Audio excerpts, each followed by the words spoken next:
My name is Carolyn Ann Vassar Pickett. I'm from Selma, Alabama, born here, July 4th, 1947.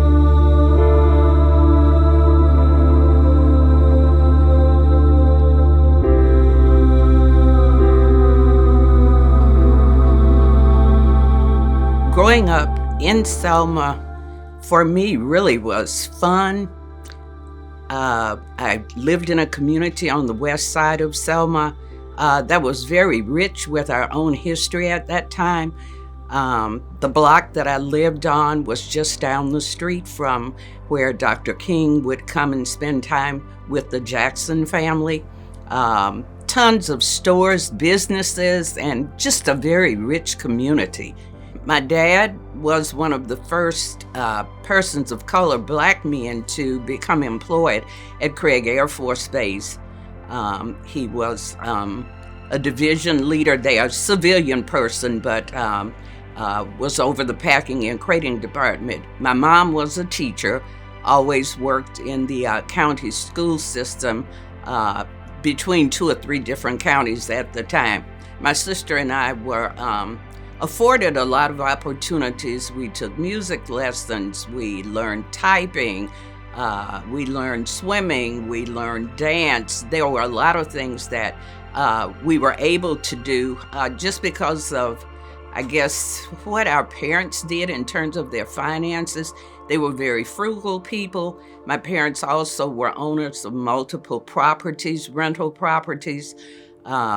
So that was kind of an eye-opener for us. They were always very giving, and with those properties, my dad always made sure that women who were widows had a place to live, and they were comfortable places with his rental properties.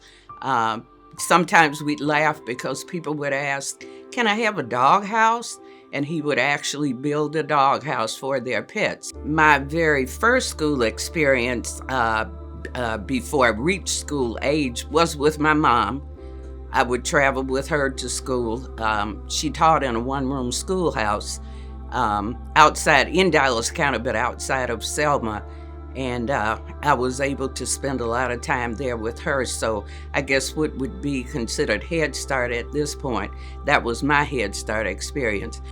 Fathers of St. Edmund and the Sisters of St. Joseph were engaged in St. Elizabeth Catholic School, so my sister and I were enrolled there. I started in first grade and went there through 8th grade graduation. That was an awesome experience because the nuns, for the most part, came from New York, and they taught us, just things I will always remember. Polka and the music, the games that they brought that were different from the games that we played as children here. We didn't take field trips, but they always had movies that took us to Switzerland and places that some of us would never travel to. At that time, secretly attending some meetings of what was being formed an NAACP group here in Selma. Our community, with the children, we were always very protected. We didn't really know a lot of what was going on. But flipping back, in January, there was some talk of the movement heating up, some things happening here in Selma. There was a White Citizens Council, I think, that had gotten wind that some things were about to happen, some major things with civil rights was about to happen. And I remember hearing my mother with some frightening conversation with my father, and I didn't understand. So when I asked, my dad did say that there was a movement afoot, and some things would be coming into Selma that would change the nature maybe of how we operated. The superintendent of schools for Dallas County was a very ruthless person. He would watch teachers, I understand. My mom said there were several times when she would leave school, she would see his car parked certain places because names were beginning to get out in the community of people who maybe were members of the NAACP or who were proponents for the civil rights movement. But my father told her that she didn't have to engage, but that he would, because he wanted the right to vote. He wanted to do it as a proud person. He worked, she worked, and they had a contribution to make to society and to Selma. And he felt he was long overdue. So my first, interaction was here at Tabernacle Baptist Church at that first Mass meeting. And that was so interesting to see so many people who were gathered in this church, and people outside, and people of color, Black people. I had not seen that many come together at one time, but still there was the excitement that went along with it. And I remember feeling a little fear because of so many people and not knowing if the whites in Selma, if there was going to be some display of negativity from them, possibly shooting or whatever. And we had experienced cross burnings in our community as we were growing up. So I was beginning to have flashbacks. Could some of that happen here? But that first Mass meeting that I attended went uneventful. I was just glad to get home.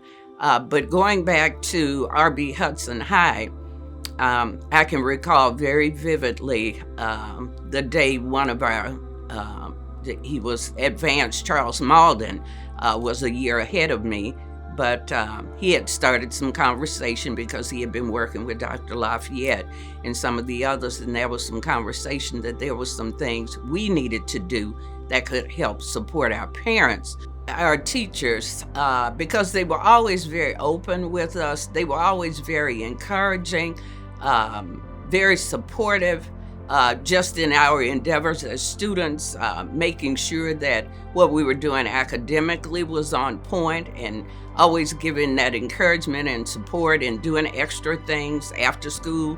But I did begin to talk with my parents and say, I do not want to be the only person at school. I want to go, and if teachers are putting their jobs and their livelihoods on the line, and their children's livelihood, I can't continue to attend school, and my classmates are leaving. So my parents finally conceded and just said, make sure you have a buddy with you whenever you move around. If you're going across town to Brown Chapel or to First Baptist, make sure you have someone with you, have your ID on you. So if anything happens, we will know where you are. My mother in particular did express a lot of fear, continuous fear. She didn't know at the time, once I finished high school and once I left, she didn't know if some of that would follow me, if there would be some record, because I was arrested twice. But, those records were expunged. But she wasn't aware of what was going to happen. She bought into the movement as things progressed, and she saw more people beginning to engage in it. Hers was not to be an activist on the ground, but hers was doing service. She would help maybe supply some funding for some things. As students were arrested, sometimes there was bail money needed for some of the leaders in the movement. So she would go through our local church and do some things in that manner. I can remember Mrs. Loretta Wimberly being there at the church. We were in the basement, and that was an area where we began to receive some of our nonviolence training. How to respond, how not to react, how to keep our voice tones at a certain level, how to keep our eyes averted and not making direct contact, especially with law enforcement at that point. Even how to guard our bodies, because there was talk of possibility of dogs being deployed and used at periods of time, and how to just protect our faces. We did have skits from time to time where we would actually act out what some of those situations could have turned into. I can remember going on to Brown Chapel Church, but that was more of a gathering place after we left First Baptist in the training, going to Brown Chapel, and a lot of times I can recall seeing James Bevel there, and Jesse Jackson would be there quite a bit. I can remember Dr. Lafayette at periods of time, and just a lot of adults coming and going, because that seemed to have been the place where they mobilized more so than we did. The atmosphere was so tense. We knew that there was going to be some bloodshed. I grew up on the same block with Sam and Amelia Boynton. We were all neighbors, and there was just talk in our neighborhood. We had some idea that a lot of things were going to happen, and it was going to take some pretty courageous people to withstand. I was not angry that I could not go to the bridge that day. There was more fear for me, I think, on that day than I had experienced through all of the other meetings that I attended, or student marches or whatever. One part of me wanted to be there, but I think it would have been more for the experience, being with people that I knew, but the other side said, no, I did not want to withstand the violence that could come out of what could happen on that bridge. I had seen sheriff's deputies on horses. Weeks leading up to that, I had seen the horses snorting at Brown Chapel Church sometimes as we would come out for marches or doing sit-ins, and I knew the potential, and I did not want to be a part of that. There was a neighbor who lived across the street from my home. She was a very interesting person. She was not a fearful person. I can remember she would travel to places that Black people would never think of going. She was one of the first people I knew who had an interest in the computers, the very, very early age of computers. She was a person who talked about them, and she would always encourage me in Selma, even though you live in Selma and we've experienced a lot of negative things in our community with cross burnings, whites with shotguns, and they would shoot in the air. And, you know, we had to go into our homes and turn the lights out and do all those things. But she would always say, if you can, even if you leave Selma, come back and help Selma. You grew up here. This is home for you.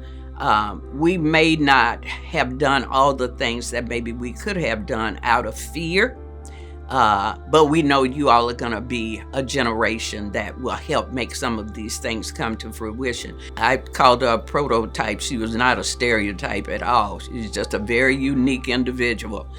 Yeah. Do you mind sharing her name? Mrs. Marietta Hatcher.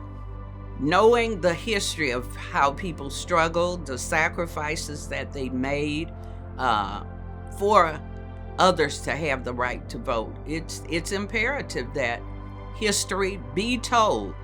I have not always wanted to be one to tell my part of history. I didn't feel it was important. I didn't feel it would impact. But it hit me in talking with a young person the other day. She made a statement to me, because the course of my life has not been what I think would please you. I hope you won't think that I haven't been successful. And when I asked her what she meant, she said, well, you did things with the civil rights movement as a young person in school. You were trying to help adults get the right to vote. That was your way of doing it. Some of us in my age group and her age group, we have not done anything. We have progressed off of the sacrifices you all made, but then we don't know your stories. We don't know the things that you all did unless you tell us. And some of that may impact us to a point where we will say, they sacrificed too many things. Too many lives were lost. Too many people lost property, may have lost many things and have not been able to regain them. We need to be more serious we need to register to vote. We need to learn about candidates, because you all had to do those things in order to propel us to where voting rights are at this point. You can't know where you're going without knowing where you've been. And the essence of that for me is people here in Selma have been struggling for years undercover, individually, not collectively, trying to get some rights. Just simple things. Domestics who worked in homes were fighting for the right to be able to take care of their own children, who they were neglecting to go to the home of some of the white persons they worked for and care for their children. They would talk with pastors about those things. What can I do? How can I get the people I've worked for to know that I have rights and I have needs? So we've just had some issues here in Selma that really have impacted the whole voter rights struggle. So it's very important. It's the bedrock of society and everything that we do. It may not always pan out favorably the way that we want, but it's something that we have a right, and it's a must.